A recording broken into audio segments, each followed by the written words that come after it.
大家好，我係 Yumi 啊。Yumi 今日咧又嚟到深圳龍華區啦。咁我哋見到啦，Yumi 而家身後嘅位置就係龍華最中心嘅一方天地商場啊。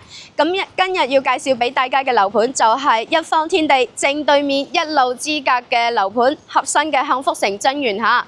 咁呢個樓盤嘅話咧，佢除咗同我哋龍華區最中心嘅一方天地商場一路之隔之外咧，佢仲係雙地鐵口嘅物業，因為咧係有4號線嘅龍華站同埋未來開通25號線嘅景隆站，所以佢就係雙地鐵口物業啦。我哋睇翻第一條線嚇，就係4號線嘅龍華站。咁喺龍華站嘅話，同樓盤之間就係相距400米嘅距離，好近嘅。4個站就可以去到深圳北站，大概就係10幾分鐘。由深圳北站再去到西九龍站，大概咧就係40幾分鐘嘅，非常之方便嚇。咁另外就睇翻28年要開通嘅25號線景隆站咧，都係距離項目大概係200米嘅位置。到時由景隆站咧可以直接翻到羅湖，都係非常之方便嘅。咁除咗咧佢嘅商業氛圍非常之濃厚啦，同埋地鐵站啦，佢自己都係帶翻商業嘅喎。佢樓底下有2000方嘅商業嘅，到時你落樓就可以實現我哋嘅衣食住行啦，係咪？咁而家講下佢最售面積啦，最售面積係有96方到163方嘅3房同4房嘅單位，係精裝交付嘅嚇。咁等我哋一齊去售樓處了解翻最新嘅情況啦。好啦，咁我哋而家嚟到售樓處啦，一齊嚟了解翻合生幸福城真園佢嘅交通配套以及在售情況啦。咁我哋而家可以見到啊，呢個咧就係我哋嘅區域圖啦。咁我哋見到嘅呢個咖啡色嘅板塊咧，就係幸福城真園啦。幸福城真園佢所在嘅位置係龍華最中心嘅位置嚟嘅。咁我哋先嚟睇下交通啦。佢係一個雙地鐵口物業啊嘛，所以離佢最近嘅係有2條地鐵線嘅，4號線同7號線嚇。我哋先由睇第一條線就係4號線嘅龍華站，距離咧項目大概就係400米嘅距離。由龍華站4個站就可以去到深圳北站，大概時間係17分鐘。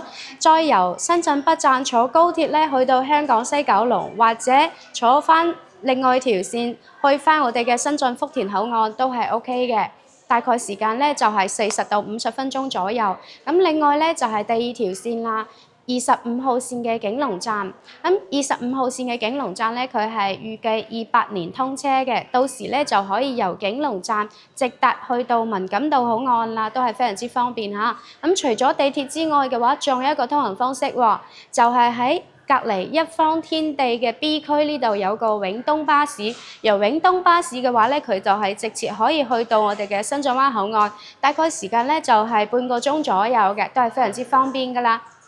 咁再嚟睇翻佢嘅商業板塊啦，由喺幸福城真園呢個位置嘅話，距離最近嘅商業就係一路之隔嘅一方天地，佢係60萬方嘅一個大商業體嚟嘅嚇。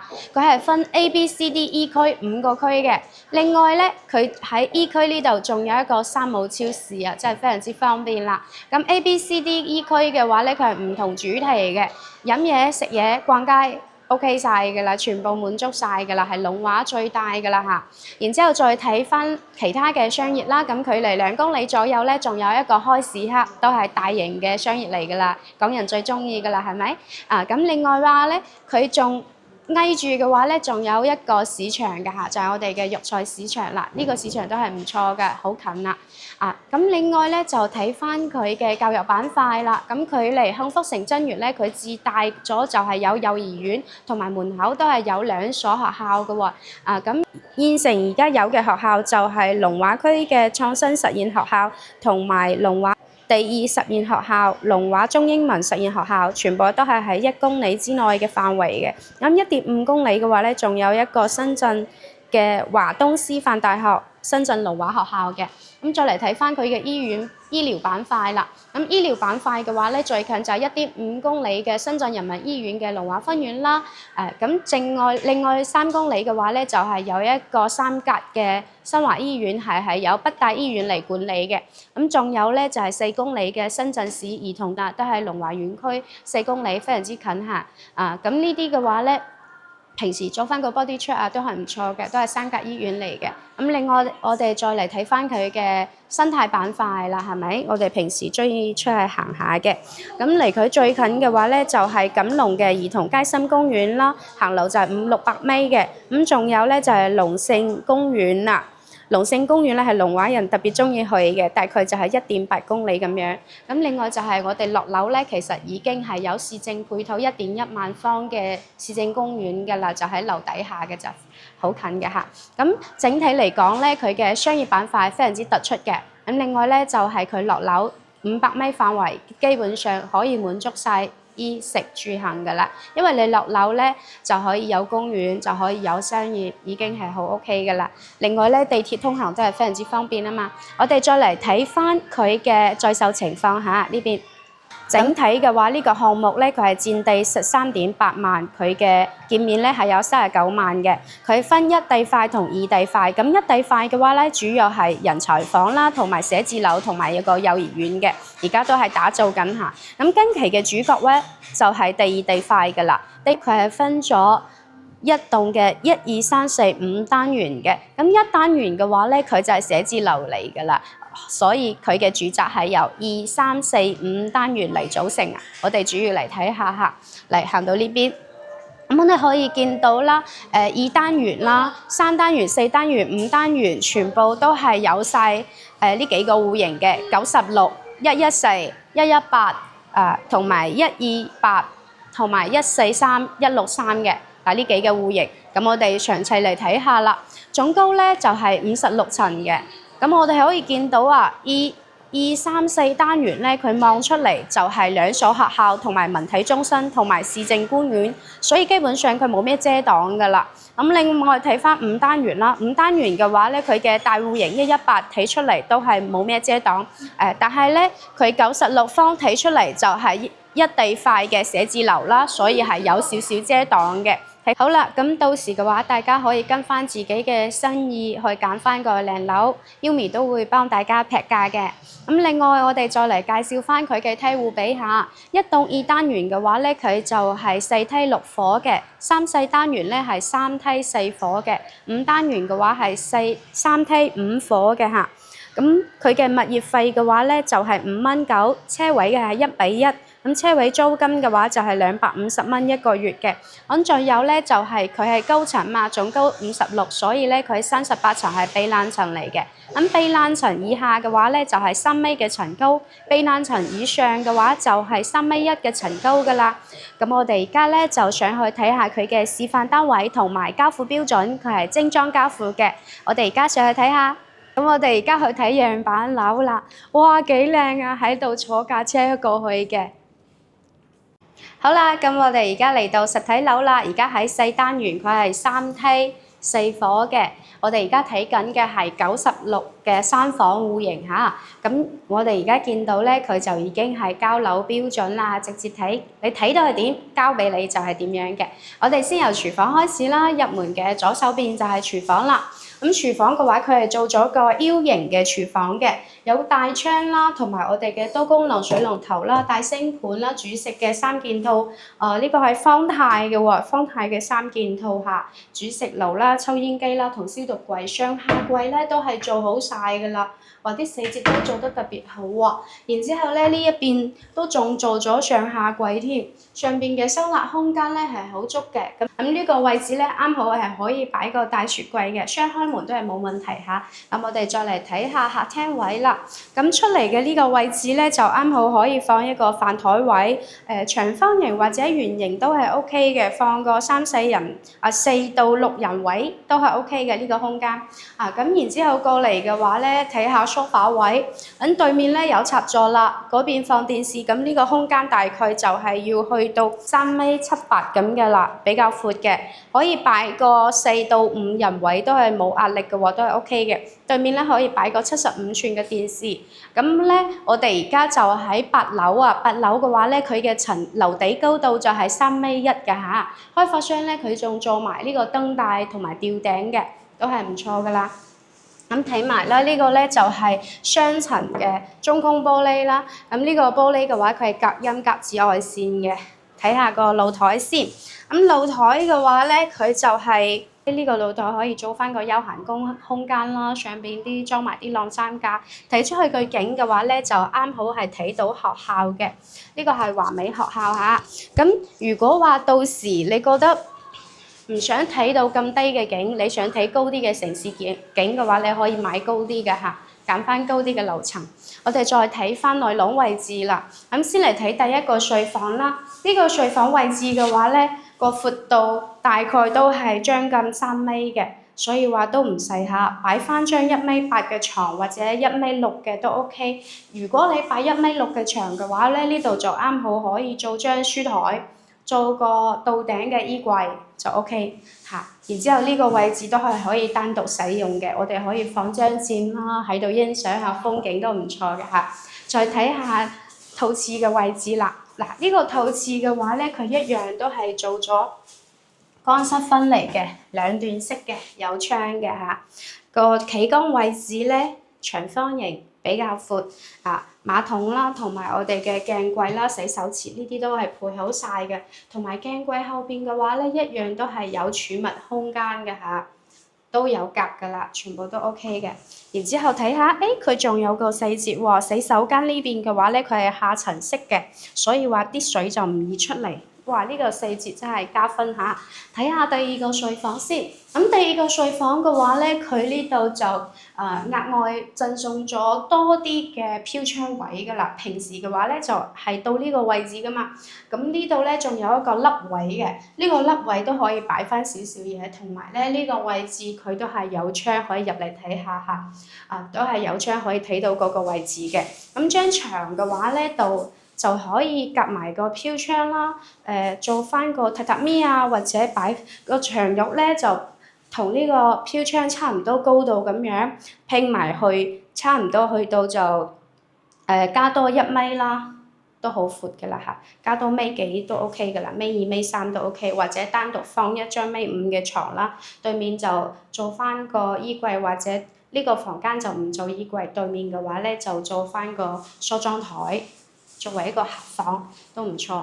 嗱，呢個房間啦，呢個房間嘅話咧，佢就主人房啦，特別大，特別舒服嘅嚇。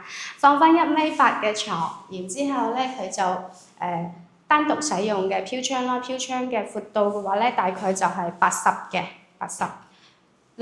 全景嘅飄窗都係隔音玻璃。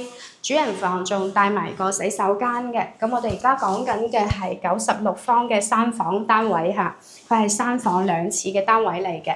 咁企缸位嘅話咧，佢係鑽石型嘅，闊度 OK 嚇，乾濕分離，馬桶啊、鏡櫃啊、洗手池呢啲有晒㗎啦，同埋都係明窗嘅嚇。嗱，呢個主人房就睇到呢度啦，我哋出翻嚟報個價俾大家先。講到咧呢個96方，同俾大家一個小 tips 嚇，佢咧就係96方啦，有2單元、4單元、5單元都喺度賣緊嘅，但係個價格就有啲差別啦。我哋而家嘅4單元咧，佢望出去咧就係個園林景啊，學校嚟嘅，所以佢就冇咩遮擋啦。咁呢套嘅話咧，佢嘅價格咧就係480萬嘅。咁如果話我哋揀翻5單元嘅話咧，佢嘅價格就係436萬，相差44萬嘅嚇。我哋而家報個低嘅價格俾大家先。咁如果話5單元嘅呢個戶型係436萬，佢嘅首期就係66萬，咁月供嘅話就係15600嘅啦。好啦，咁我哋而家咧就繼續去睇下一個戶型118嘅。好啦，咁我哋而家睇翻118方嘅4房2廁嘅單位嚇。一樣啊，都係交樓標準嚟嘅咧。咁我哋睇翻個門先啦，佢係鋼製嘅門，都係好重下嘅嚇，係甲級嘅門嚟嘅。然之後睇翻呢個智能鎖嘅話都係品牌嘅嚇，同埋咧指紋鎖匙都可以開到嘅。咁另外咧仲可以喺呢度呼叫啲外賣啊。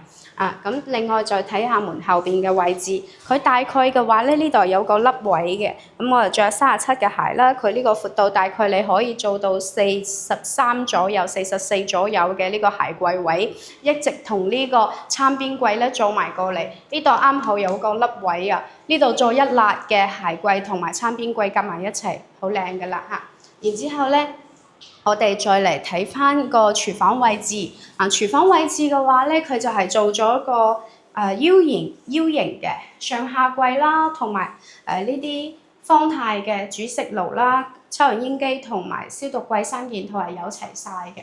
咁上邊嘅話咧，呢啲儲物空間好足㗎嚇，同埋咧佢係有一個大窗嘅星盤啊，我哋多功能嘅水龍頭啊，都係有齊晒㗎啦。同埋下櫃嘅話咧，都係唔錯下，睇下儲物空間非常之足嘅。咁我哋再嚟睇翻啦，呢度位置咧啱好就可以擺翻個雙開門嘅大雪櫃嘅，可以買個大啲㗎嚇，因為個位置係好闊嘅。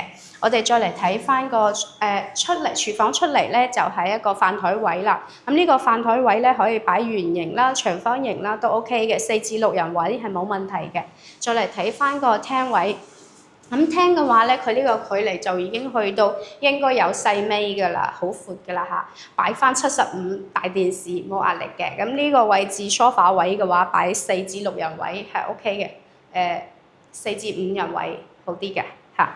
然之後咧睇埋個露台，露台好大喎，好闊啊，所以話咧呢度可以做翻休閒空間，上邊咧就整翻啲晾衫褲嘅架啦。我哋見到光線好光猛，係咪好好啊？呢個天氣啊，佢朝向係好靚嘅。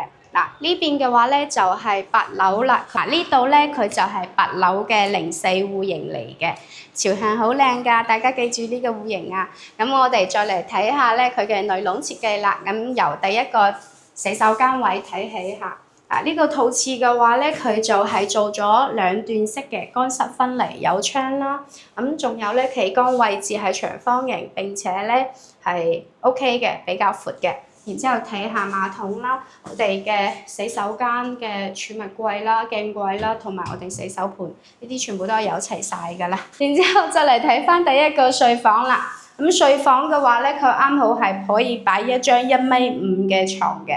呢度有個凹位，啱好呢度就係可以做一個梳妝台位置，或者呢度咧就直接做個衣櫃到頂嘅就 OK 㗎啦。飄窗係單獨使用嘅。依家呢個時候咧，啱好可以見到出邊嘅學校啲學生喺度運動啊！哇，呢個視覺都係好靚喎。我哋再嚟睇翻第二個睡房啦。咁第二個睡房嘅話咧，佢就比頭先嗰個睡房要大少少嘅，同樣都有個凹位。啱好呢度咧，其實放張書台都好靚嘅。呢度放書台同個衣櫃結合起嚟嘅，定制啦。咁呢度就放翻米8或者米6嘅床就 OK 㗎啦。飄窗單獨使用一樣啊，光線好好啊，好光猛啊！我哋再嚟睇下第3個睡房啦。咁呢個睡房嘅話，比頭先嗰2個嚟講就要細少少嘅。咁佢呢度嘅話，大概你都可以做翻個1.5米嘅床，然之後呢度做翻衣櫃。呢個位置嘅話咧，我覺得可以用翻起嚟嘅。咁呢個位置佢係一個 L 型嘅。咁呢個 L 型嘅話咧，佢嘅飄窗啦，就視覺就係兩面視覺嚟嘅，所以咧呢邊就係睇小區嘅內景下。然之後我哋再睇下主人房。咁主人房一入嚟嘅話咧，左手邊就係洗手間啦，就係套廁嘅位置。咁套廁位置嘅話咧，佢仲送埋個飄窗喎，哇，好闊喎！個飄窗嘅話，基本上係有80公分嘅企缸位置，好闊好闊啦。乾濕分離啦，馬桶、鏡櫃、洗手池都係有齊晒嘅。並且佢呢個鏡櫃係做咗雙面嘅鏡櫃，儲物空間都係好足嘅。我哋啲洗髮水啊、護膚品啊，全部都可以擺晒。然之後睇下個主人房。咁主人房嘅話咧，首先擺張米8嘅床 ，OK 咯。然之後喺呢個位置可以做翻一立到頂嘅衣櫃。咁呢個位置咧就係單獨使用嘅飄窗位，一樣光線非常之光猛嚇。呢個位置係8樓，佢就可以睇到學校同學校差唔多高度嘅。如果咧你想高啲睇遠啲嘅話，可以買翻高樓層嚇。咁我哋而家就出去報翻個價俾大家啦。呢個係118方嘅4房2廁嘅單位。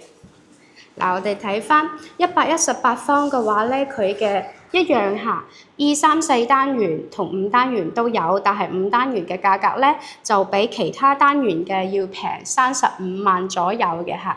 咁我哋而家就報翻最實惠嘅價格俾大家。咁價格嘅話咧就係由572萬起，首期嘅話咧就係86萬，月供咧係20,621嘅。咁另外大家都見到啦，呢度咧佢係衣櫃、鞋櫃呢啲呢啲櫃咧同埋啲家私家電係冇嘅。咁到時嘅話咧，可以揾翻 Yumi 睇樓，咁成交咗之後嘅話咧，Yumi 都會俾大家回贈翻我哋嘅家私啦，或者家電啦，或者現金嘅。咁我哋繼續去睇下一個啦。下一個戶型嘅話咧，就係128方嘅，都係4房嘅戶型。好，咁我哋而家繼續嚟睇127方嘅，咁我哋就睇下示範單位，睇下佢係點樣裝修嘅啦。你睇217方嘅話咧，佢係一個單獨嘅空間嚟嘅喎，獨門獨戶喎。127方咧係4房2廁單位啦。咁入嚟咧可以見到佢嘅呢邊位置咧係擺咗個展示櫃嘅。然之後再入翻嚟嚇，佢就係一個廚房位置啦。咁廚房嘅話咧，呢度係有幅牆嚟嘅嚇，佢就冧咗佢啊。然之後咧做翻個 L 型嘅廚房位置。L 型嘅操作台、上下櫃啦，同埋方太嘅3件套都係有齊晒嘅。煮食爐、抽油煙機同埋消毒櫃下，咁呢度係有個大窗嘅，我好中意啊！大星盤啦，多功能嘅龍頭啦，呢啲係有齊晒嘅。咁佢一出廚房咧，就係一個飯台位同埋我哋嘅餐邊櫃位置啦。先由呢度睇起啦。咁餐邊櫃位置嘅話，有個落地窗啊，然之後呢個位置啱好可以做翻杯咖啡，係嘛？我哋再睇埋個廳，咁廳嘅話咧，佢就係 sofa 咧擺喺中間，因為佢係橫廳設計嚟嘅。咁有啲朋友仔如果覺得 sofa 後邊冇得靠嘅話，其實呢一度啊，由呢一度咧可以做翻個酒櫃，同呢一邊嘅櫃咧可以結合起嚟。呢度咧做一列嘅櫃，做到呢個位置就啱好咧 sofa 有得靠，係咪？個高度嘅話咧，就差唔多80到1米左右就 OK 嘅啦，可以擺翻嘢。然之後呢個 sofa 位咧可以擺翻個4至6人位啦，前面嘅話可以擺翻85寸嘅電視，都係好靚嘅。我哋再嚟睇下露台，呢個露台好大啊。咁呢度咧一樣嚇，佢都係佢都係雙層嘅隔音玻璃嚟嘅。咁我哋可以見到啦，成個露台嘅話真係好長好長啊！又闊又長啊！呢個闊度應該係去到1.8米㗎啦。睇下出邊嘅景，就係睇學校嘅嗱，冇咩遮擋㗎啦。咁再嚟睇翻入邊㗎啦，入邊嘅話咧，佢就係嗱呢一面牆咧，佢就係可以做翻衣櫃，可以做翻鞋櫃嘅。嗱呢一列可以做翻個鞋櫃位。呢度做翻鞋櫃位，呢度其實係2個房間嚟嘅嚇，佢就冧咗中間呢個牆嘅。咁我哋再嚟睇翻啦，佢就做咗個雙胞胎嘅房間啊。如果話你屋企都有孖仔嘅話，都可以參照翻呢個設計嘅，或者我哋單獨做都 OK。我哋可以做茶室啦，係咪？我哋可以做翻個休閒空間都係唔錯嘅，都係有窗啦，好大嘅落地窗嚇。同埋咧，佢就利用完呢個飄窗位㗎啦。咁飄窗位嘅咧，啱好佢就係做榻榻米同佢結合到一齊，就好節省空間啦。咁呢邊嘅話就擺咗張好長，佢呢度呢張台啊，大概就去到2米㗎啦。但係其實都唔使咁大。如果平時我哋嘅話，做翻1米嘅牆、1米嘅台，或者呢度做翻成面嘅衣櫃到頂嘅都 OK 嚇。再嚟睇翻我哋嘅套廁啦。咁套廁嘅位置嘅話咧，佢就係做咗乾濕分離嘅。個洗手盆同鏡櫃咧，佢就擺咗喺出邊嘅。咁企缸位置嘅話咧，都係好闊喎，長方形嘅，仲做埋我哋嘅飄窗都係有窗嘅嚇。呢個飄窗係正身位置嚟嘅，所以個企缸位好闊啊。呢度咧就係馬桶位，呢個應該係叫3段式啦。3段式唔係2段式啦嚇。再睇埋個房間位置，咁呢個房間位置嘅話咧，佢就係一個第3個睡房啦。咁呢個第3個睡房嘅話咧，佢都擺咗張1.4米左右嘅床，但其實擺1.5米都 OK 嘅嚇。好顯然啦，對面都係可以做一辣到頂嘅衣櫃，呢度就單獨使用。佢呢張飄窗墊唔錯喎，到時大家可以參照翻下。然之後我就睇下主人房啦。咁主人房嘅話好大啊，好舒服啊！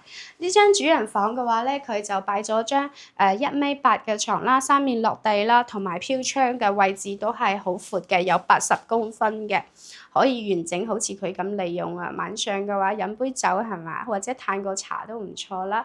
然之後嘅話咧，呢個床褥對面嘅位置咧係做咗張工作台嘅，工作台同化妝同我哋嘅梳妝台結合喺一齊啊，好長又好方便又好好用啊！咁呢邊嘅話咧，其實已經可以做一個 L 型嘅衣櫃㗎啦。佢咁樣做咧就有啲少嚇，衣櫃部分有啲少，咁到時我哋可以做翻個咁樣 L 型嘅，做到頂喺呢度開，喺嗰邊開，兩面開嘅衣櫃係咪？咁樣入嚟，然之後睇到肚廁嘅地方啦。咁肚廁嘅話咧，佢就兩段式啦，乾濕分離嘅，一樣嚇。呢個廁所咧一樣都係有送我哋嘅飄窗同埋全景嘅窗嘅。然之後我哋再睇下兩面嘅鏡櫃啦，同埋洗手池啦、馬桶位置都係全部有齊晒嘅。咁我哋一齊出去報翻個價俾大家先。咁呢個咧見到嘅就係127方嘅嚇。咁佢嘅價格咧就係664萬起，首期嘅話係100萬，咁月供嘅話係23,900嘅。咁到時嘅話咧可以揾翻 Yumi 幫大家劈價嚇。咁另外咧呢度佢係示範間啊嘛，咁我哋交樓標準嘅話佢就係冇家私家電嘅。咁到時揾翻 Yumi 睇樓 ，Yumi 都會回贈翻家私或者回贈翻家電或者現金俾大家嘅。我哋仲有一套未睇啊，就係143方嘅，一齊去睇下。好啦，咁我哋嚟睇今日嘅最後一個戶型係143方嘅，都係4房2廁嚇。但係咧呢個4房就係非常之闊落大氣嘅4房啦，一樣都係獨門獨戶嘅。咁入嚟咧睇下佢嘅示範單位係點樣裝修嘅。我哋一入嚟咧就係見到個廚房啦，廚房好靚喎，佢做咗一個 U 型嘅廚房啦。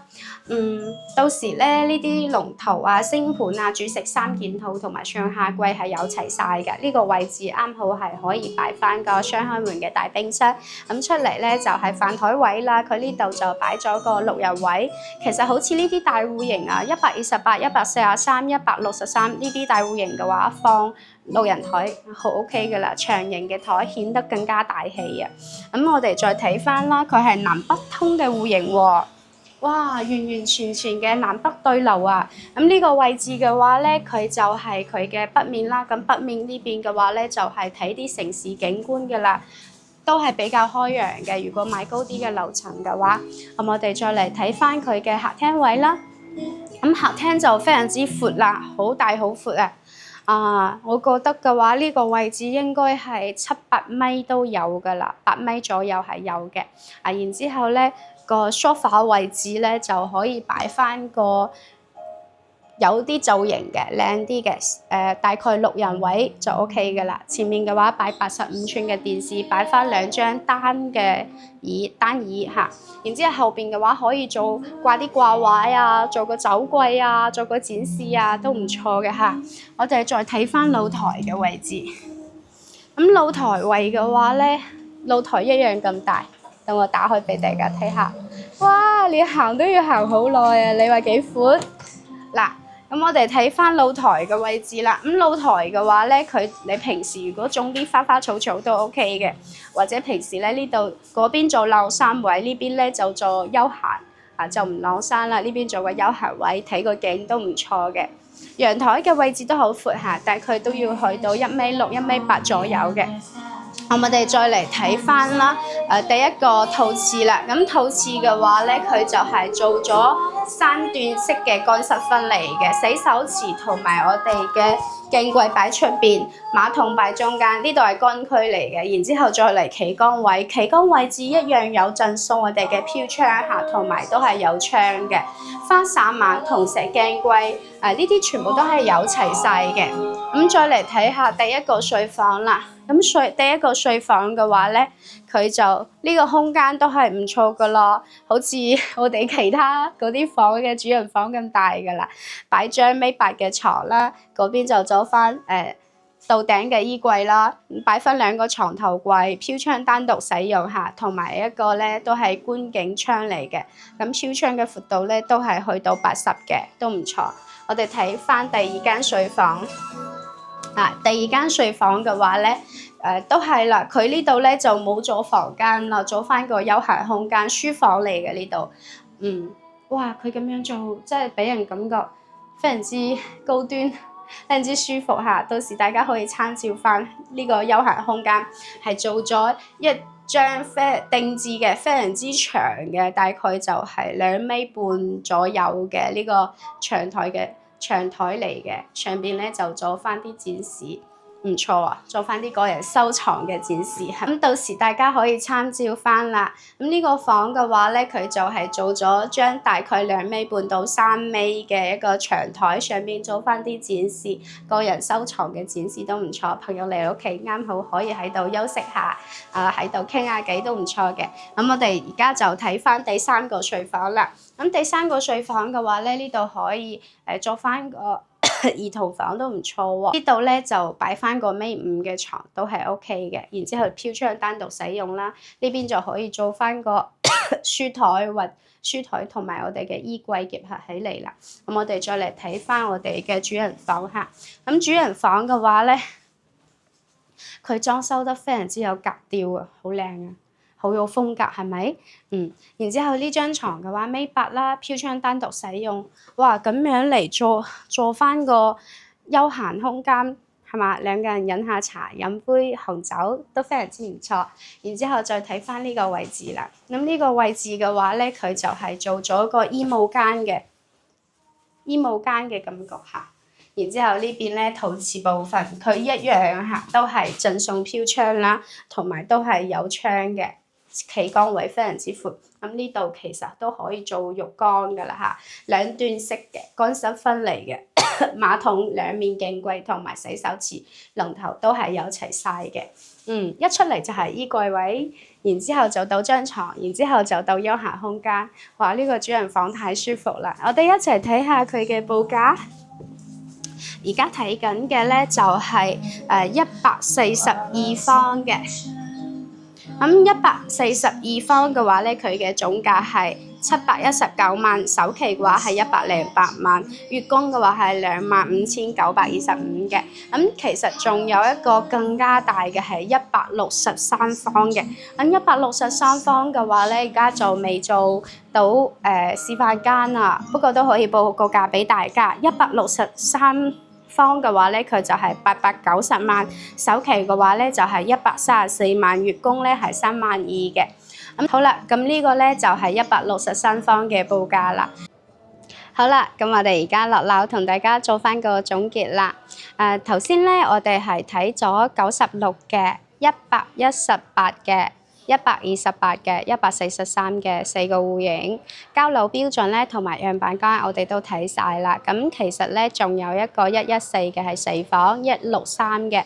呢2個戶型咧佢係冇做到樣板間咧，所以就冇影到。但係咧我呢度都有戶型圖嘅，咁到時都可以 send 翻俾大家睇嘅嚇。咁我哋就講翻而家佢睇完之後嘅成個過程，同佢嘅優缺點啦。咁首先咧，佢美中不足嘅點係有一個嘅，就係佢嘅交樓時間啦。咁靚嘅盤，佢嘅交樓時間咧就要去到27年嘅9月份㗎啦，係有少少耐係咪？但係咧佢呢度都係啲錢咧都係入到監管帳戶嘅，都係好安全。同埋咧呢個位置真係太靚啦！呢個位置嘅話咧，佢就喺龍華區最中心嘅一方天地嘅一路之隔嘅正對面呢度啊，同埋咧佢仲係雙地鐵口物業喎，有4號線嘅龍華站啦，可以直達到深圳北站17分鐘嘅就好近啦。咁另外仲有28年要開通嘅25號線嘅錦龍站，離呢個屋苑都係200米，到時可以直接翻到文錦渡嘅，都好方便。咁另外咧就喺呢邊啲商業咧業態太豐富啦。一路之隔60萬方嘅一方天地啦，A、B、C、D、E 5個區啦，咁仲有 E 區咧，佢仲係山姆超市啊。咁另外咧2公里仲有開市克啦，出嚟咧行500米就有市政公園啦，就有學校啦，係咪？仲有文體中心啦。我覺得500米咧喺呢個過程，喺呢個行路嘅範圍係最舒服嘅，佢一落樓就可以享受到嘅啦，唔使話周圍去嘅啦，所以咧佢嘅優點真係好多嘅，缺點咧就係交流時間長啲，優點咧就係交通、商業同埋我哋嘅戶型都好靚嚇。咁另外咧佢係精裝修交付嘅，咁到時嘅話咧家私啊或者家電啊都可以由 Yumi 嚟回贈翻嘅，同埋你要接翻現金都係 OK 嘅喎。咁如果覺得Yumi 咧講得都算清楚明白嘅話，可以俾個 like 支持下，同埋咧訂閱翻我哋嘅頻道啊！我哋咧每日都會為大家去更新深圳樓盤嘅最新情況嘅。咁如果咧有諮詢到價格樓層方面嘅話，都可以加屏幕上方 Yumi 嘅 WeChat 嘅，可以直接聯繫到 Yumi，俾翻大家最新嘅一個情況一個諮詢嘅嚇。咁好啦，今期節目嘅話咧就到呢度啦，下一期見啦！